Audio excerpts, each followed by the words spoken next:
Hello बच्चों बच्चों आज हम करेंगे डीबीएमएस के अंदर अपना नया सेक्शन स्टार्ट करेंगे जिसके अंदर हम ये देखेंगे कि डीबीएमएस के आर्किटेक्चर्स कौन कौन से हैं एंड उसके जो डिफरेंट मॉडल्स है वो क्या है, उनके कॉन्सेप्ट क्या है। तो पहला टॉपिक आता है हमारे पास आर्किटेक्चर के अंदर जिसका नाम है two tier architecture of DBMS, या कई बुकों में इसको two tier client server architecture बोला जाता है। तो गाइज ये इसका डायग्राम है, तो इसको मैं अभी डायग्राम से नहीं समझाऊंगा, नहीं तो बहुत सारी कंफ्यूजन पैदा हो जाएगी। एक जनरल एग्जांपल लेते हैं जिससे आपको बहुत जल्दी समझ में आ जाए और उस एग्जांपल से आपको ये चीजें क्लियर हो जाएगी पहले कि क्लाइंट का मतलब क्या है, सर्वर का मतलब क्या है, इस टू टायर का मतलब क्या है। देन फिर ये जो डायग्राम है बहुत इजीली समझ में आएगा। ठीक है जी। देन देखेंगे आखिर में कि यूनिवर्सिटी एग्जाम में, नेट में और गेट में इससे रिलेटेड कैसा क्या क्वेश्चन आता है, डायरेक्ट क्वेश्चन आता है और कितने मार्क्स में आता है, वो चीज देखेंगे। तो जल्दी स्टार्ट करते हैं टू टायर आर्किटेक्चर। देखो टायर का मतलब होता है यहां पे लेयर। ठीक है, लेयर का मतलब एक तरीके से लेवल, कि इस लेवल पे ये काम है, इस लेवल पे ये काम है। जैसे कि हमने अभी पीछे स्कीमा में देखा था, हमारे पास 3 लेयर होती थी या 3 लेवल होते थे, कंसेप्चुअल, इंटरनल, ये वो काफी सारी चीजें थी। ठीक है जी। तो टायर का मतलब लेवल। ठीक है जी। अब क्लाइंट सर्वर का मतलब यहां पे क्या, तो एग्जांपल लेता हूं पहले तब जाके समझ में आएगा।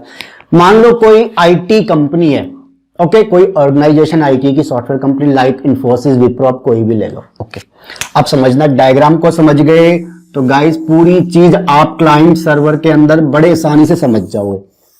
चलिए, ये मेरी यहाँ पे एक ऑर्गेनाइजेशन आ गई जिसका नाम विप्रो, इन्फोसिस, जो भी लेना ले लो। अब इस कंपनी के अंदर भाई बहुत सारे हमारे क्या होंगे, जो जॉब करते होंगे, एम्प्लॉइज होंगे। और आईटी कंपनी 95% एटलीस्ट ये तो होगा कि सबके पास एक एक कंप्यूटर तो होगा। ठीक है जी। अब मान लो कि ये मेरा एक जॉब करने वाला है जिसको, ठीक है जी, एक यूजर बैठा है यहाँ पे, मान लो जो जॉब कर रहा है उस कंपनी में। ठीक है जी। एक ये बैठा है, एक ये ऐसे करके बहुत सारे हो गए ना मेरे पास। तो मतलब कितने भी हो सकते हैं। एन मान लो ये फर्स्ट था, मान लो ये सेकंड, ये थर्ड, ऐसे करते हैं। एन मेरे पास क्या जॉब करने वाले हैं। ओके जी। अब ये डिफरेंट है, मान लो कैसे कि भाई इसका काम, इनका काम एप्लीकेशन को डेवलप करना है, किसी का काम क्या होगा, डिजाइनिंग का होगा, किसी का काम इंटरनेट से रिलेटेड जो फाइलें भेजनी होती है, ईमेल का काम होगा, कुछ ऐसे काम होंगे, सबके अलग अलग कुछ ना कुछ होंगे। अब एक चीज सोच के चलो कि मान लो, ठीक है, इनको जितने भी एंड यूजर्स है, मान लो इनमें से 10 या 20 बंदों को कोई प्रिंट आउट निकालना है, तो क्या कंपनी प्रिंट आउट निकालना है, तो क्या कंपनी इन सबको सेपरेट प्रिंटर देगी? सोचो, नहीं। क्यों? क्योंकि भैया कॉस्ट इतनी बढ़ जाएगी, सबको सेपरेट। मान लो 500 एम्प्लॉय कंपनी में काम करे, इन्फोसिस, विप्रो तो बहुत बड़ी कंपनीज है, वहां पे क्या सबको प्रिंटर ला के देगी? नहीं। तो क्या किया जाए?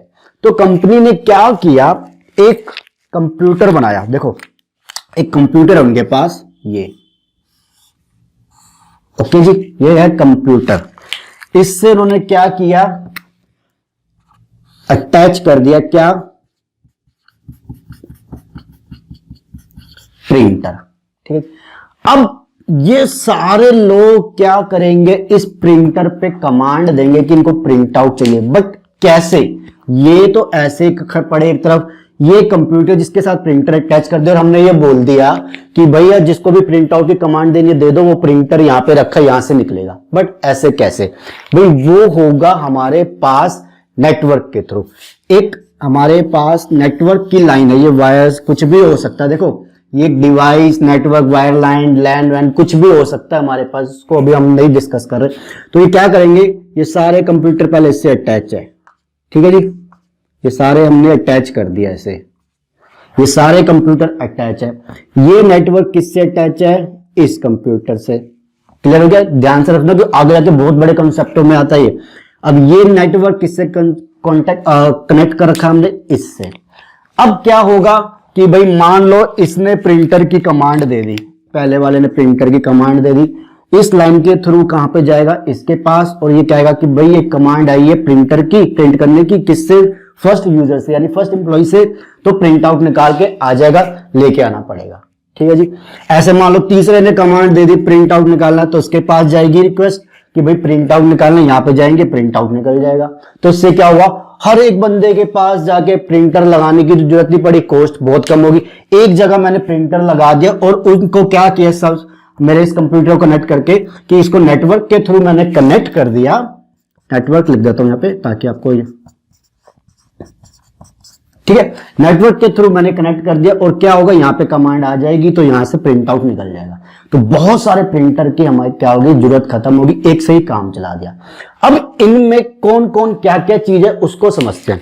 देखो ये जो पहली चीज है मेरे पास, ये जो मैंने एम्प्लॉइज डाले ये होते मेरे पास क्लाइंट्स, ठीक है जी, याद रखना ये क्या है, क्लाइंट्स। क्लियर हो गया।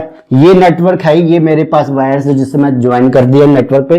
ये क्या है, जिसके थ्रू मैंने प्रिंटर को अटैच कर रखा और सारी इनकी चीजों को हैंडल कर रहा है। देखो क्लाइंट ने रिक्वेस्ट भेजी कि मुझे क्या चाहिए, प्रिंट आउट चाहिए, ठीक है जी, वो किस पे गया, यहां पे गया। ये क्या है, यहां पे ये होता है मेरे पास सर्वर,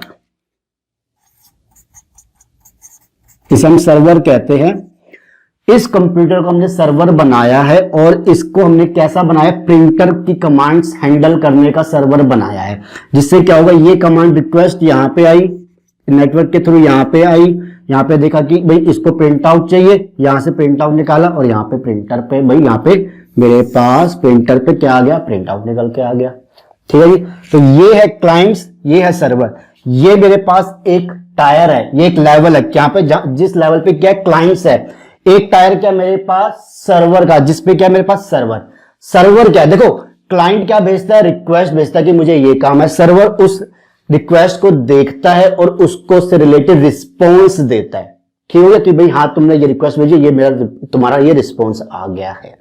सर्वर एग्जैक्टली है क्या, बट पहले समझते हैं। देखो जैसे आप लोगों के घर में आप यूज करते हो अपने लैपटॉप पे या डेस्कटॉप पे जो विंडोज होती है, ऑपरेटिंग सिस्टम होते हैं, एक्सपी यूज कर रहा होगा, 2000 वर्जन कुछ यूज कर रहा होगा, कोई और वर्जन यूज कर रहा होगा माइक्रोसॉफ्ट का या किसी और का भी। ठीक है, ये क्या ऑपरेटिंग सिस्टम है।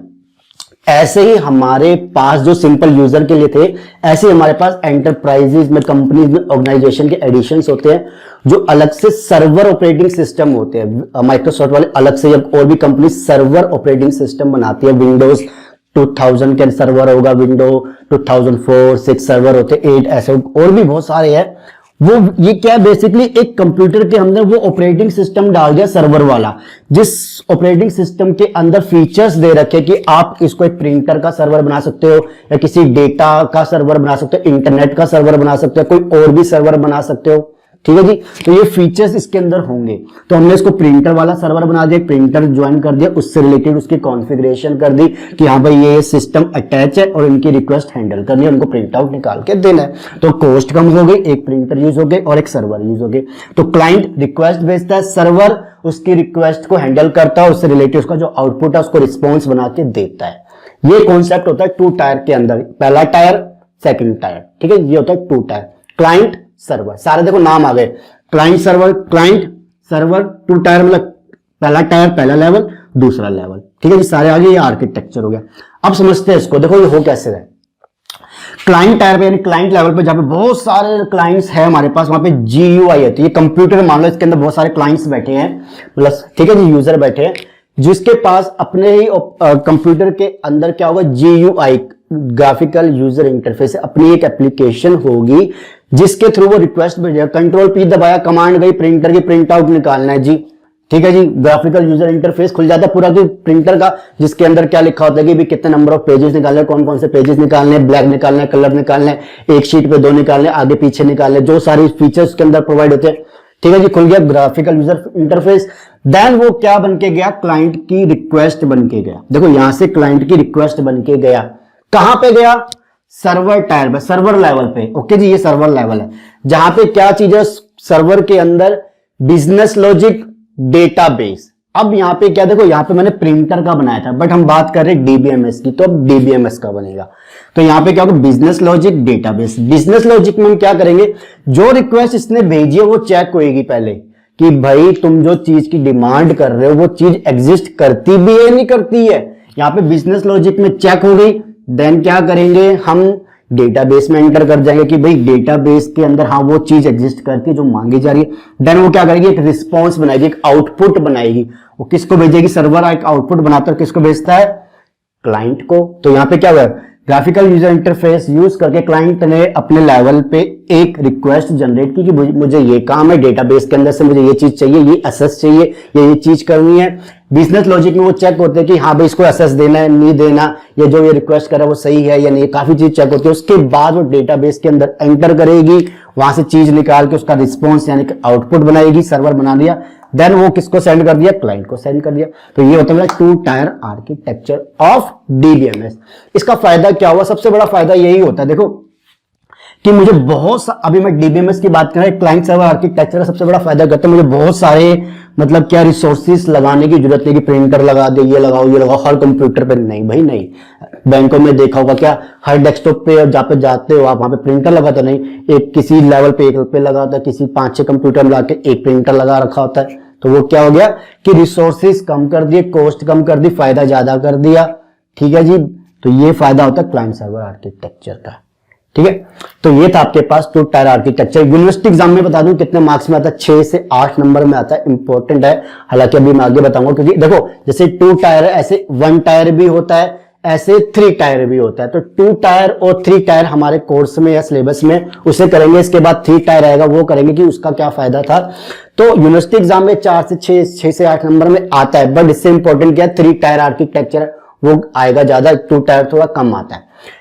नेट डेटाबेस से रिलेटेड हम काम पूछ सकते हैं कि यहाँ पे क्लाइंट क्या करता है, रिक्वेस्ट जनरेट करता है, बिजनेस लॉजिक क्या है, डेटाबेस कहाँ पे होता है, सर्वर पे होता है, क्लाइंट पे होता है या कहाँ पे होता है, क्या काम है, मतलब इससे रिलेटेड ऐसे छोटे छोटे एक नंबर के क्वेश्चन आते रहते हैं। ठीक है जी, तो ये था आपके पास कि 2 टायर आर्किटेक्चर ऑफ डीबीएमएस क्या है। तो गाइस इसे कर लीजिए, अगली वीडियो में हम करेंगे ये एग्जाम्पल को। अगर आप समझ गए हो तो सबसे बेस्ट है, क्योंकि देखो एक चीज और बता दूं इंपॉर्टेंट, अभी मैं कहता हूं हमेशा वीडियो पूरी देखा करो कि कोई ना कोई पॉइंट करके दिमाग में आता है कि जरूरी नहीं है कि आपको यही जो बुक आप फॉलो करो यही एक स्टैंडर्ड डायग्राम है कि यही बनाना है, नहीं। इससे आप कोई और बुक यूज करोगे तो दूसरा डायग्राम मिलेगा, कोई और बुक करोगे तो ऐसा डायग्राम मिलेगा, इंटरनेट पे सर्च करोगे इससे डिफरेंट डायग्राम मिलेंगे।